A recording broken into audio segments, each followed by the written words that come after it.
Hello, Algebra 1. It's time for us to talk about slope-intercept form. It's kind of a combination of the two things we've been working on. So let's go ahead and take a look at this one. This is LFEI4, linear functions, equations, and inequalities 4. What we're going to do is start with graphing lines, given slope and the y-intercept. So linear equations can be used to model a lot of, real-world situations. We've got Andrew. He wants to buy a smartphone that costs $500. His parents will pay for the phone, and Andrew will pay them $50 each month until the entire amount is repaid. The loan repayment represents a linear situation in which the amount Y that Andrew owes his parents is dependent on the number of X of payments he has made. So if he has made 0 payments, he still owes $500. When X is 0, Y is $500. This is our y-intercept. When X is 0, what is Y? The y-intercept we got here, this is 0, 500. That's our y-intercept here. The rate of change in the amount Andrew owes over time is $50 per month. It's a change of $50 per month, but it's a negative $50 per month because every time he pays, it goes down. So we can think of the slope as negative 50. Negative $50 per month. So what we're going to do is we're going to use the y-intercept to plot a point on the graph of the equation. The y-intercept, like we said, the y-intercept is 0, 500. So the y-intercept is 500. That's what it's asking for. So we're going to plot the point 0, 500. When X is 0, 0 months, he owes $500. Using the definition of slope, we're going to plot a second point. The change in Y, he pays $50 every month, so it goes down $50 each month. We can think of that as negative 50. What we're going to do is essentially count like this. It's negative $50 every 1 month. Down $50 every 1 month. Down 50 over 1. Sorry, down 50 right 1 because it's negative in the Y and positive in the X. We're going to keep doing that. Now, we could have already made it. All we needed is 2 points, but I tell you what, it's a little easier for me to make this line, I think. I start with the end in mind. That's close enough. That's actually not close enough. Let's try that again. There we go. You'll notice I stopped in this case. We went 50 units down, 1 unit right. We drew the line through the plots we pointed, but you'll notice that we didn't, in this example, we didn't go put arrows on it, right? We're not gonna, he doesn't owe more than $500. So if we go up, it doesn't make any sense. Just like he's probably not gonna keep paying his parents after he's done. The time after it's done, he's not gonna keep paying. He's not gonna keep paying. So let's look at this kind of a little more generally here. Creating linear equations in slope-intercept form. So we have slope-intercept form. I'm going to skip right to the middle of the page. We've done this before in middle school. Slope-intercept form of equation. If the line has a slope m, like we've been doing, and a y-intercept 0, b, 0, b, and when x is 0, what is y, like we've talked about, then the line is described by the equation y equals mx plus b. There we go. So we've got write the equation of each line in slope-intercept form. So just like the name says, there are 2 things that I need to do to write slope-intercept form. One, I need the slope, which we call m, and I need the y-intercept, the y-intercept, which we call b. The slope is 3 and 2, 5 is on the line. We're going to treat this is my m because that's my slope. And we're going to treat this 2, 5 as an x and y. It's not the y-intercept because x is not 0. We're going to treat this as a temporary x and y. So we can find b. We're going to substitute 3 for m right there, 2 for x, and 5 for b. I'm sorry, 5 for y. We're going to simplify here and solve for b. Well, 3 times 2 is 6. Subtract 6 from both sides. B equals -1. So now we have both the slope and the y-intercept. So we're going to rewrite this. Y equals mx plus b. M was 3. B is -1. y equals 3x minus 1. There we go. Let's look at another example here. Again, to do slope-intercept form, you need the slope and the intercept. The line passes through 0, 5 and 2, 13. We don't have, well, we don't have the slope, but what we do have is 2 points on the line. How do we find slope with 2 points on the line? Oh, m equals y2 minus y1 divided by x2 minus x1. We have an x1, y1, and an x2, y2. Oh yeah, this is trying to get us to do that too. So if we do this, this is like 13 minus 5 divided by 2 minus 0, 8 divided by 2, which simplifies to 4. Our slope is 4. Now, some of you eagle-eyed viewers out there may have already recognized we have been given the y-intercept. We have been given the y-intercept, but we're going to prove it. We're going to substitute the slope because we have that. Doesn't matter which point we use, the slope is the same. We can pick either point that we want. We could either pick 0, 5 or 2, 13 to solve for b, to solve for our y-intercept. So here's what I'm going to do.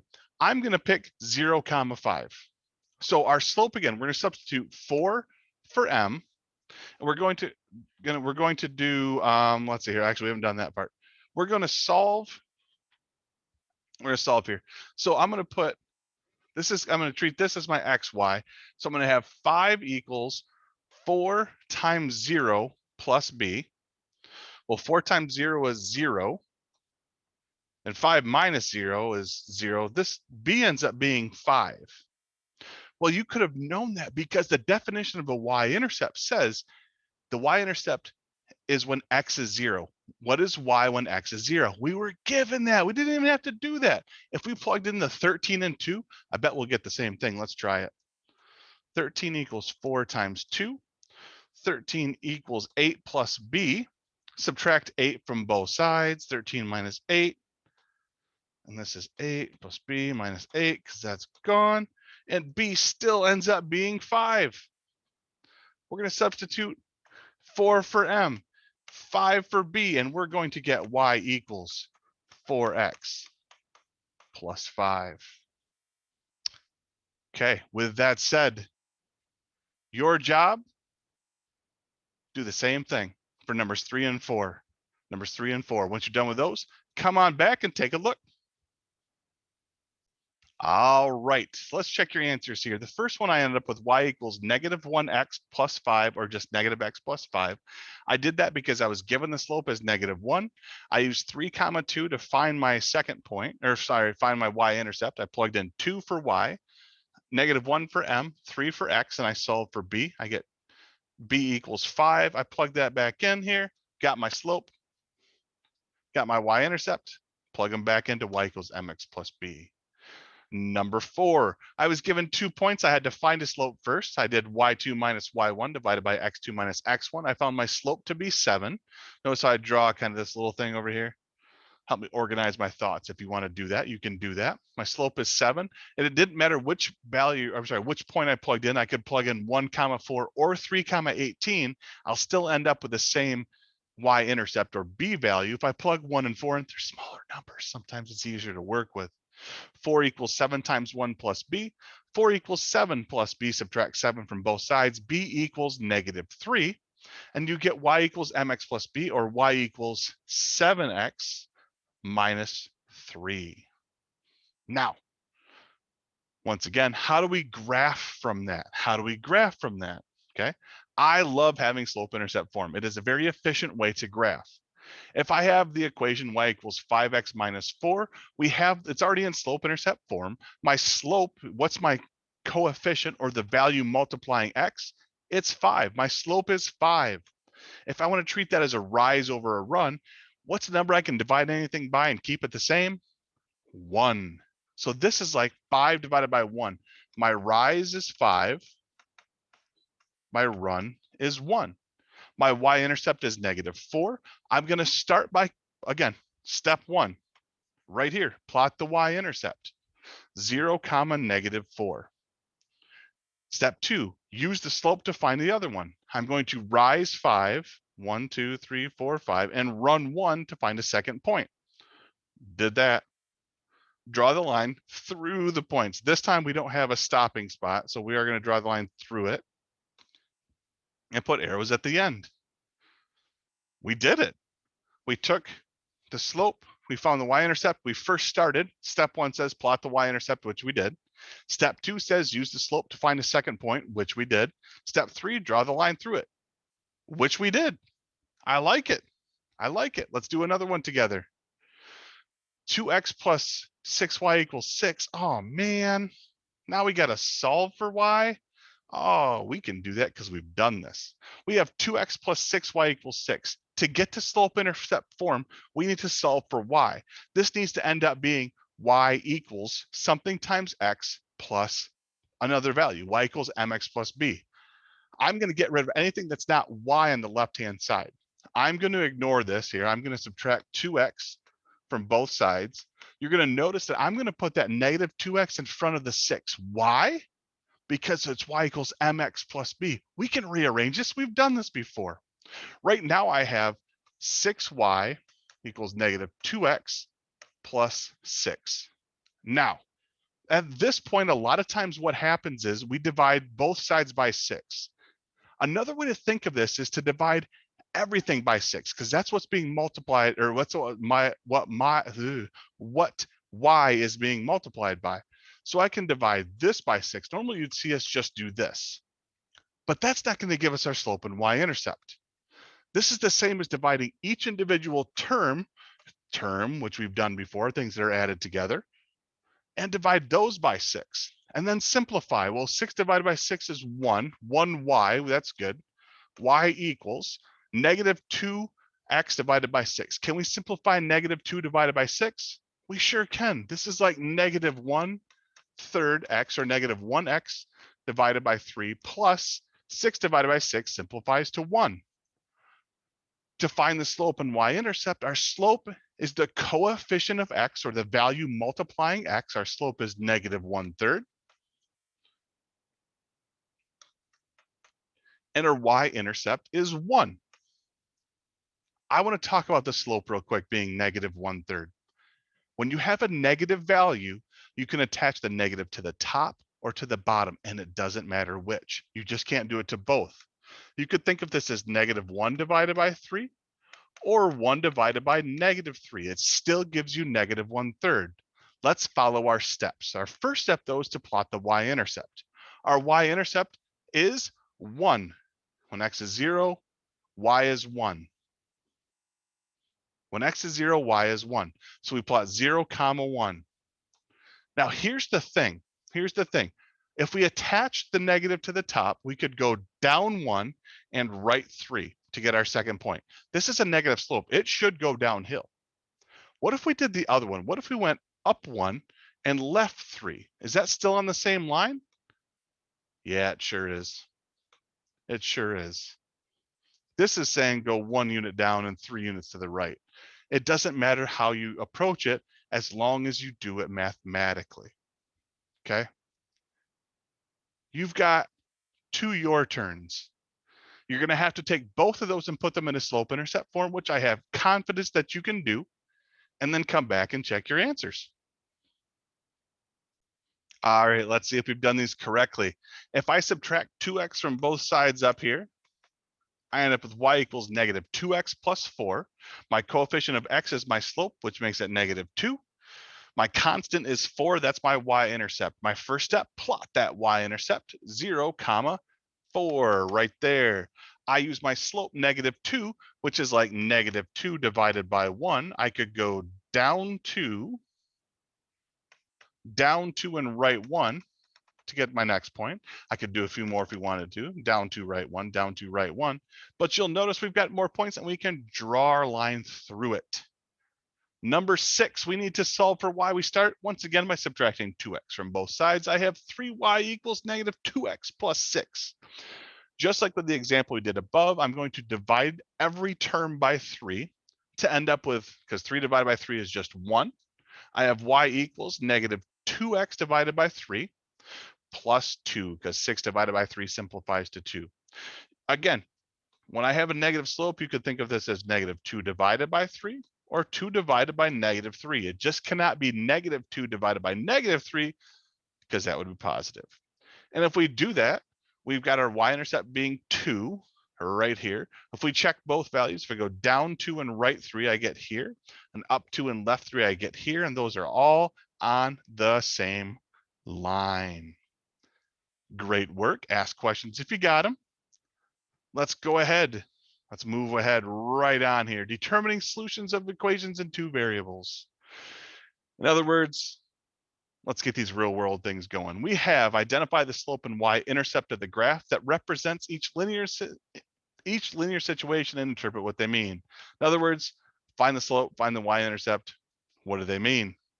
Then write an equation in slope-intercept form and use it to solve the problem. For one taxi company, the cost y in dollars, so we got something here, y equals, of a taxi ride is a linear function of the distance x, here we go, distance x in miles traveled. The initial charge, ooh, the initial charge, I like that. What do we know that is right away? Right away, this initial charge, this is this thing that doesn't change. That is our y-intercept. That's our b. And the charge per mile, oh, hey, there's that word. There's one of those kind of key words that indicates slope, right? Per is like that division line in a ratio. Per mile, 35 cents per mile. 35 cents per 1 mile. I like it. We've got our slope. The rate of change is 35 cents per mile. So M is 0.35 or 35 hundredths. The initial cost to travel 0 miles just to get in the cab is $2.50. Our y-intercept is $2.50. Let's go ahead and plug that in. Now we have our y equals mx plus b. Y equals 0.35 or 35 hundredths x plus 250. It says to find the cost of the riding of a distance, of riding a distance 10 miles. Substitute 10 in for x. We end up with 35 times 10, 35 hundredths times 10. This ends up being 3.5 plus 2.5, we get 6. So if we interpret this as, if I travel 6 miles, I'm sorry, if I travel if I travel the 10 miles, the cost of that is $6. The cost of riding a distance of 10 miles is $6. Let's do another one here. Let's check this out. We've got a chairlift that descends from a mountaintop. Pick up skiers at the bottom. The height in feet of the chairlift is a linear function in time minutes since it begins descending as shown in the graph. Find the height of the chairlift 2 minutes after it begins descending. Could we look at the graph? Yeah, sure. It's somewhere there. Do we know that exact value? No. But guess what? We'd have an idea. We know it's going to be somewhere between 3,600 and 4,200. And if it's not, we screwed up and we need to check that again. The graph that we are given, though, we don't have the slope, but we do have 2 points. We can find the slope. What we are given, however, is this guy right here. When x is 0, what is y? We call that the y-intercept. So right away, we've got the y-intercept, right? I'm going to treat these as 2 points here. I'm going to treat this as x1, y1, and this is x2, y2. I'm going to do that because I need to find my slope. So 0, 5,400, and 4, 2,400 are my 2 points. My slope is 2,400 minus 5,400, and then I've got 4 minus 0. I end up with, let's see here, this is negative 3,000 divided by 4, which ends up being negative 750. It's a negative slope, which makes sense because it's going down. It represents the rate at which the chairlift descends.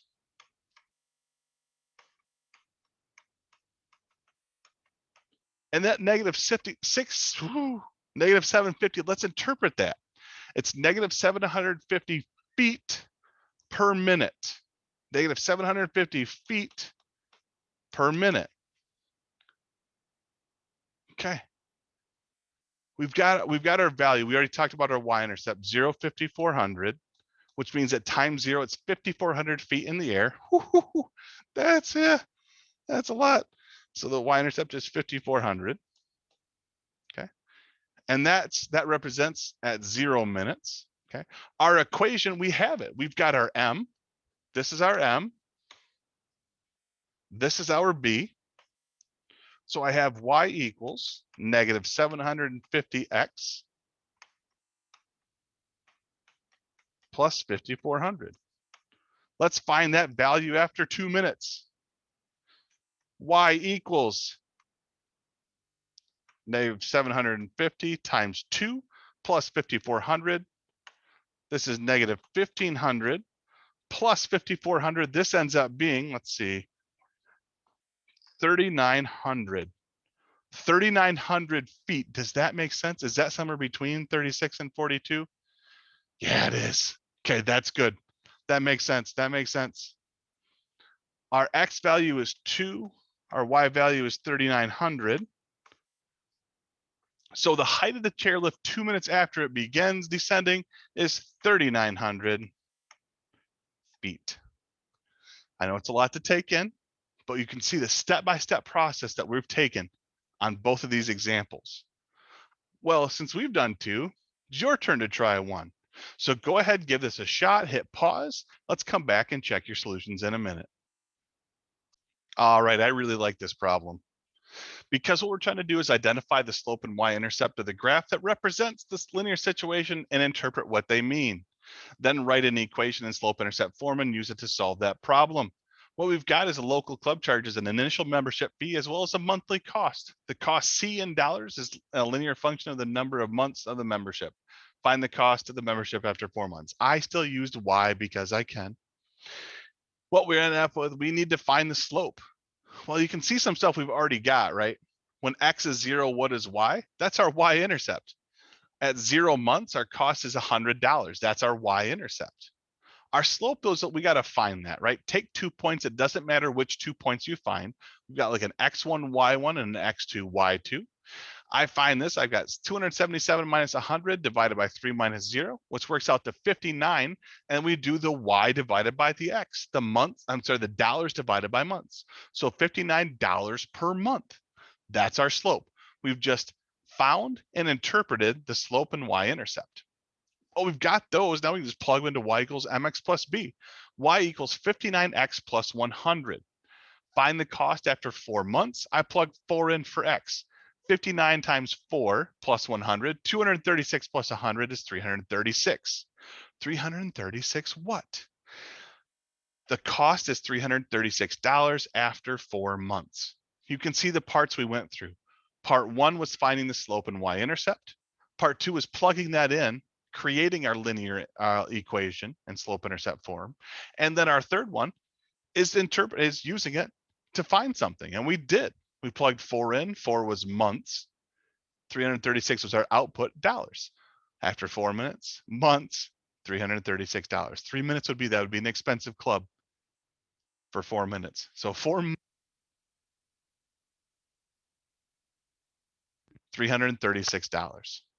All right, I'm going to cut you loose. It's time to do some practice. Ask questions when you got them. Yeah, time to do practice. Ask questions when you got them. Take care. Have a fantastic day.